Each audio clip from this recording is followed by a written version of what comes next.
Mock drill शुरू, पाकिस्तान के हवाई हमलों से बचाव के तरीके सिखा रहे हैं एक्सपर्ट्स। पुलिस लाइन और थानों में रिहर्सल। इंडियन आर्मी ने मंगलवार रात ऑपरेशन सिंदूर के जरिए पहलगाम हमले का बदला ले लिया है।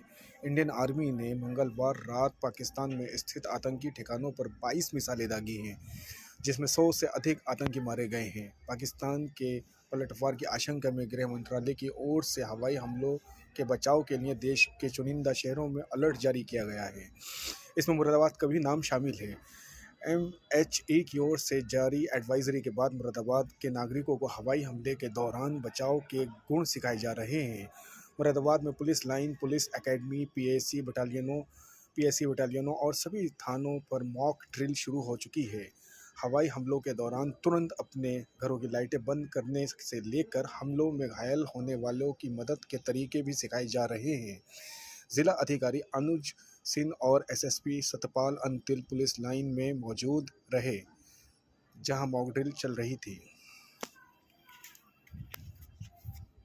मुरादाबाद में स्वागत है। और आज की जो मॉक ड्रिल सिविल डिफेंस के द्वारा और साथ ही साथ में SDRF और विभिन्न यूनिट के द्वारा देखी, आज ये सारा सब कुछ आपने देखा थी। और इसका उद्देश्य आपको सेंसिटाइज करना और जो डूज एंड डोंट्स हैं इस प्रकार की चैलेंजिंग सिचुएशन में उनको अपने अंदर इंटरनलाइज करना भी है।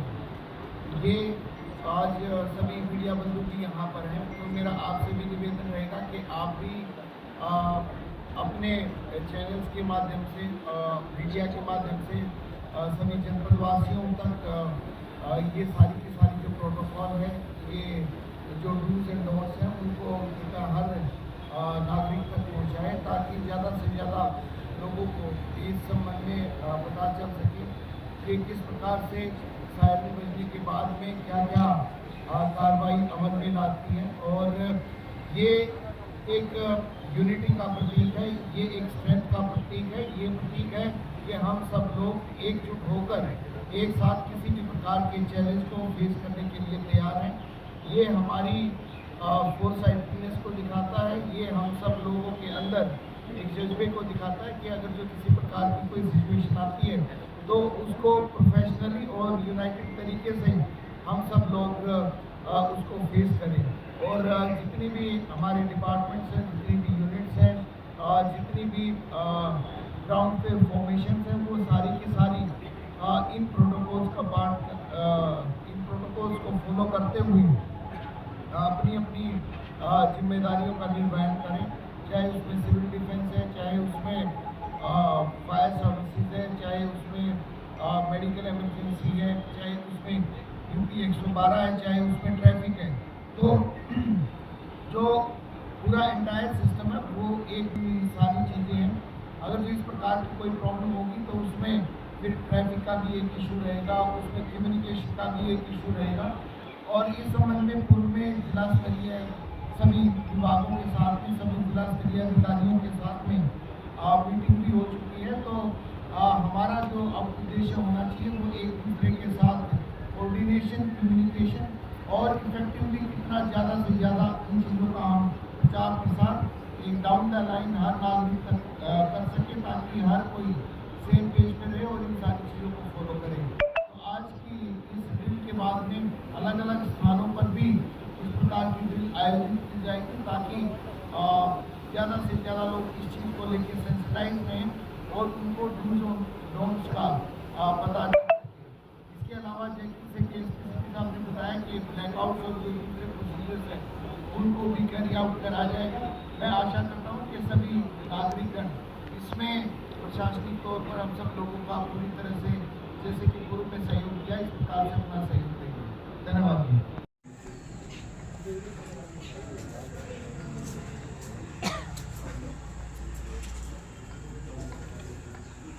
वसीम आइए।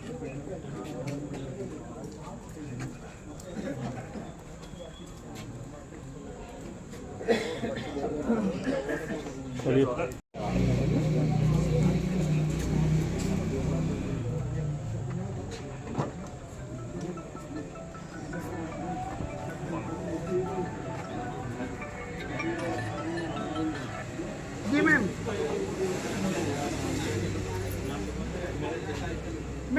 रहा है वो टैप कर रहा है, मैं इसमें थोड़ा सा एक बार प्रैक्टिस कर रहा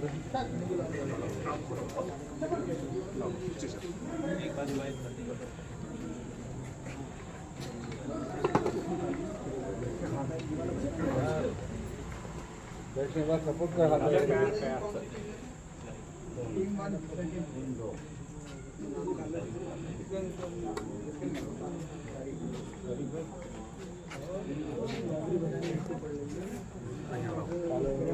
कॉलर बनाओ, इसका कॉलर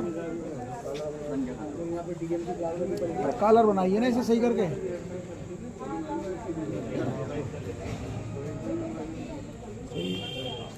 निकालेंगे नहीं, ऑब्जेक्ट को वहीं पर स्थिर करके स्टेबलाइज करेंगे, मतलब इसे हॉस्पिटल लेके जाएंगे, डॉक्टर अपने हिसाब से। लगता है बहुत बड़ी बेंच लेंगे, बहुत ज्यादा ऑब्जेक्ट वहाँ पे छोटा है, तो कम से कम एटलीस्ट हम अपने अचानक कंट्रोल रूम को सूचना मिलती है कि हवाई हमला होने वाला है।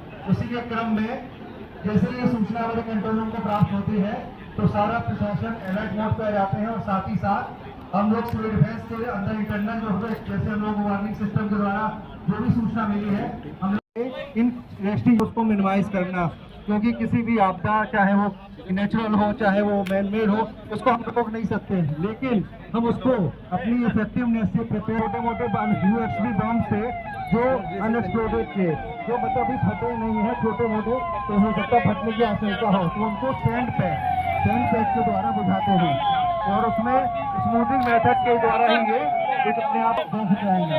अब जैसे जैसे बड़ी आग लगी है, वाली बिल्डिंग जो है जर्जर हो चुकी है, तो हमें देखने में लग रहा है कि बिल्डिंग गिर सकती है, तो क्या करना है, इधर नीचे ला जाओ, पेपर पर दिखाएंगे। तो डीसीएस मेथड का हम प्रयोग करते हैं। डीसीएस मेथड मतलब ड्रॉप कवर होल्ड, हमें पहले ड्रॉप कर लेना है, फिर अपने सर को कवर करना है, सर को कवर करने के बाद हम जिसकी उसके नीचे जाएंगे उसे हमें मजबूती से होल्ड करना है, मजबूती से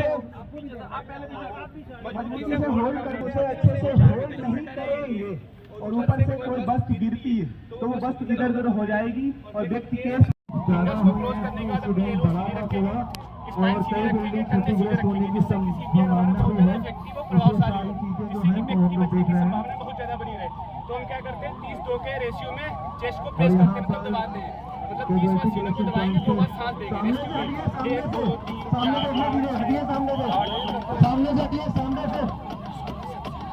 हेलो, किसी के साथ भी घटना घट सकती है तो इसलिए सीपीआर मेथड आना चाहिए। कार्डियो पल्मोनरी रेसिस्टेशन मेथड होता है ये, और इसमें एक बार में 30 बार में चेस्ट पे प्रेस करते हैं और 2 बार हम चारों तरफ वो लोग जाके उसको सर्च करेंगे।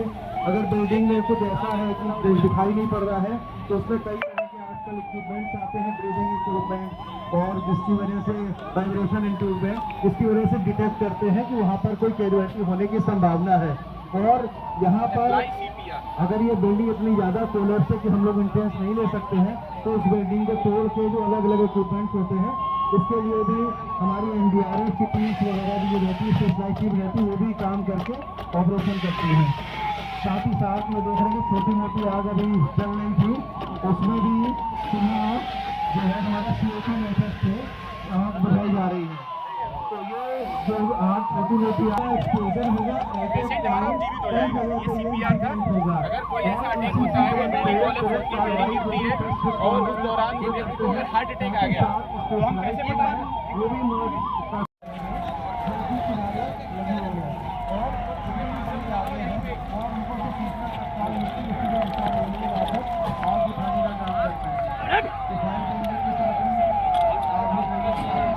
पानी आ जाएगा, इधर आ जाओ।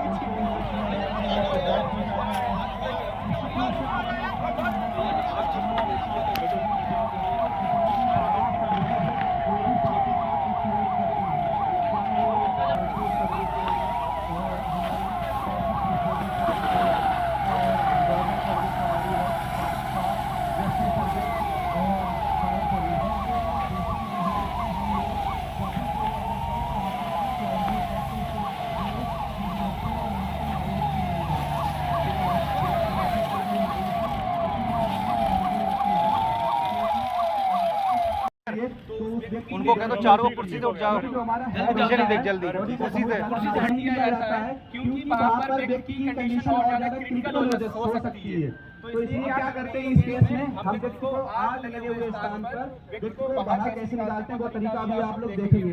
सबसे पहले क्या कर लेना आता है, जो रेस्क्यूअर है या जो विक्टिम है दोनों के मुंह पर एक रुमाल हमें बांध लेना है और रुमाल में नमी होनी चाहिए। इसका रीजन ये है कि जो धुआं है वो फिल्टर होकर लगने के केस में ज्यादातर जो डेथ है वो धुएं की वजह से हो जाती है, दम घुटने के कारण से। ऐसे बोलते हैं फायर फाइटर टैग। आप देखते हैं ये कैसे कराते हैं। ठीक है धीरज आगे बढ़ो।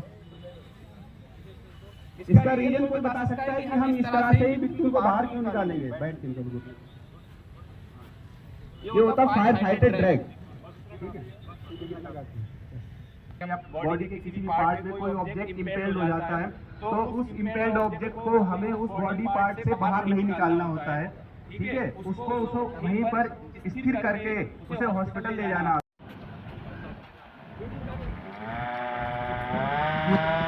जनरल पब्लिक को पब्लिक एड्रेस सिस्टम सायरन इसके द्वारा सूचना मिलती है। साथ ही साथ हमारे जो वॉलंटियर्स होते हैं वो क्षेत्र में हरी झंडी लेके तुरंत इसकी हवाई हमले की सूचना देते हैं। बेसिकली पब्लिश किया गया था उसी कॉन्सेप्ट पे। तो ये सायरन बज रहा है ऊंची आवाज में, जिसके कारण ये क्लियर हो रहा है कि यहाँ पर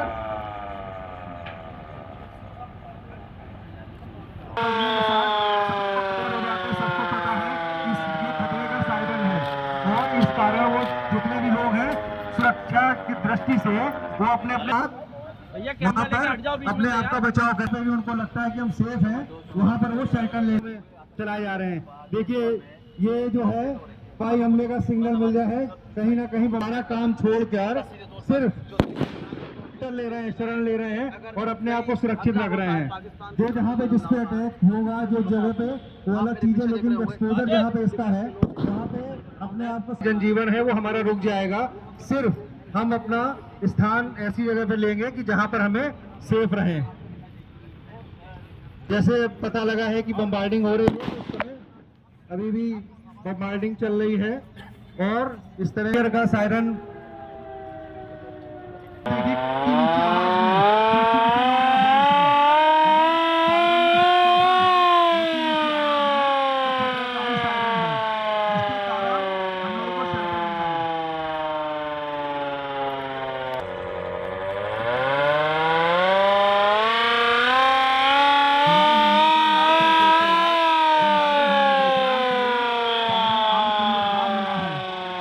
वो आकर फाइटर प्लेन जो है बम्बार्डिंग करके अपनी सीमा में चले गए हैं और इसकी वजह से हमारे MHA के गाइडलाइंस के अनुसार जो इंस्ट्रक्शन हम लोगों को प्राप्त हुए थे 7 तारीख को जो हमारे नॉन डिफेंस फोर्स मल्टीप्लायर जो जिले में उपलब्ध रहते हैं, जैसे सिविल डिफेंस हो गए, NCC, NSS, नेहरू युवा केंद्र और हमारे डिज़ास्टर के जो स्पेशलाइज्ड हमारे फोर्स है SDRF, NDRF, उन सबको निर्देश प्राप्त हुआ था कि हमें जो वॉर लाइक सिचुएशन में जो सर्वाइवल टेक्निक्स होते हैं उसमें सबसे पहले हमें जो हमारे सिविल डिफेंस और NCC, NSS के जो वॉलंटियर्स हैं उन सबको ट्रेन करना है और उसके बाद ही इनके द्वारा जो आम पब्लिक है वहाँ तक इस सर्वाइवल टेक्निक को लेके जाना है। तो उसी के परिप्रेक्ष्य में आज हम लोगों ने एक मॉक ड्रिल का आयोजन यहाँ पे पुलिस लाइन में किया, जहाँ आप सभी लोगों ने देखा कि लगभग 45 मिनट चले इस मॉक ड्रिल में किस प्रकार से जो सायरन अगर कोई एयर रेड होती है या अगर कोई एयर स्ट्राइक होती है तो किस प्रकार से सायरन बजता है उसके बारे में बताया गया। और जब इस प्रकार का सायरन जब बजता है तो किस प्रकार से आप लोगों को सुरक्षित स्थान पे खोज के अपनी जगह बना के अपने आप को बचाना चाहिए, वो सारे टेक्निक्स हमने सीखे। बेसिक अगर आग लग जाए तो उसको कैसे डील करना है वो हमने देखा समझा। उसके अलावा अगर नॉर्मली ऐसी सिचुएशन में अगर बिल्डिंग कोलैप्स होता है तो शार्पनर्स लोगों के अंदर या जो मतलब कोई शार्प ऑब्जेक्ट होता है वो शरीर के अंदर जब प्रवेश कर जाता है तो बहुत सारे लोग जैसा कि SDRF वाले बार बार कह रहे थे उसको निकाल देते हैं, जिससे कैजुअलिटी होने की और संभावना बढ़ जाती है। तो उसको कैसे डील करना है वो हमने सीखा और किस प्रकार से हमारी मेडिकल टीम को रिस्पॉन्ड करना है वो भी हम लोगों ने यहाँ पे पूरा आज डेमोन्स्ट्रेशन में देखा। इस डेमोन्स्ट्रेशन को जो आज हम लोगों ने यहाँ पे किया मैं हमारे मीडिया बंधुओं का भी धन्यवाद करना चाहूँगा। आप लोगों ने भी इसको अच्छा कवरेज किया, आपके माध्यम से भी ये विभिन्न प्लेटफॉर्म के माध्यम से ये लोगों तक पहुँचेगा ये पूरा वीडियो और पूरी जो प्रक्रिया है वो, इसके लिए आपका बहुत बहुत धन्यवाद। आज हम लोग इसके बाद बहुत सारे स्कूलों में भी इस एक्सरसाइज को करेंगे, बहुत सारे अस्पतालों में भी करेंगे।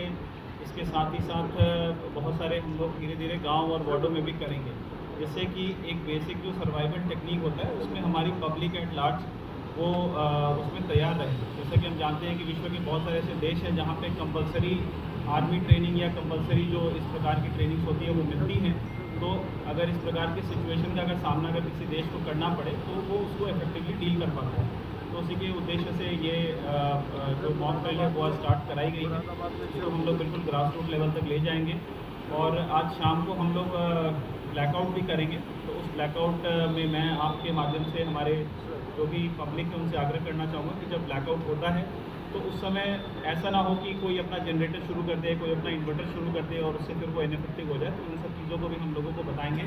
लेकिन जब ब्लैकआउट होता है तो उसमें सिर्फ और सिर्फ जिम्मेदारी ब्लैकआउट करने वाली सरकारी संस्थाओं का ही नहीं होता है, जिस मोहल्ले में हो रहा है या जिस क्षेत्र में होता है वहाँ के लोगों की भी होती है कि उनकी जिम्मेदारी होता है कि वो कोई अल्टरनेट सोर्स को एक्टिवेट ना करे। वो अपने पता चला अपने इन्वर्टर को ऑन कर दिया या अपने किसी जनरेटर को ऑन कर दिया, इस तरीके की चीज़ें ना करें।